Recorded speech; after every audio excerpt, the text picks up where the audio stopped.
Serial जनक में एक के बाद एक नए ट्विस्ट आते जा रहे हैं। अब कहानी 20 साल आगे बढ़ चुकी है। इस समय अनिरुद्ध और अर्शी की बेटी मून बड़ी हो चुकी है और अब उसका नाम बदलकर आदित्य रख दिया गया है।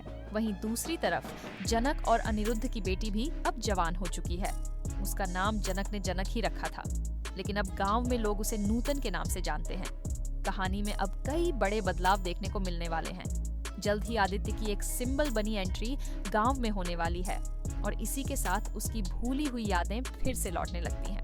अदिति को याद आने लगता है कि उसने अपने बचपन के कुछ साल इसी गांव में बिताए थे और नूतन, जो उसकी सौतेली माँ है, से उसे बेहद लगाव था। अब अदिति चाहती है कि नूतन और उसकी बहन जनक, जिसे लोग नूतन ही बुलाते हैं, उसके साथ शहर लौट चलें और एक नई जिंदगी की शुरुआत करें। लेकिन नूतन अदिति की बात को मानने से इनकार कर देती है।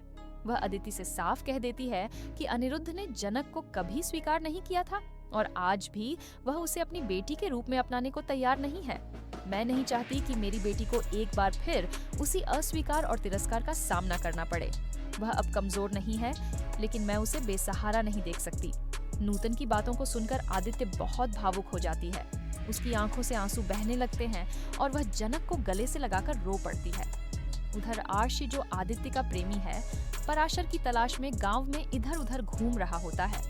वह नूतन और जनक से भी टकराता है, लेकिन उसे सच्चाई का पता नहीं होता।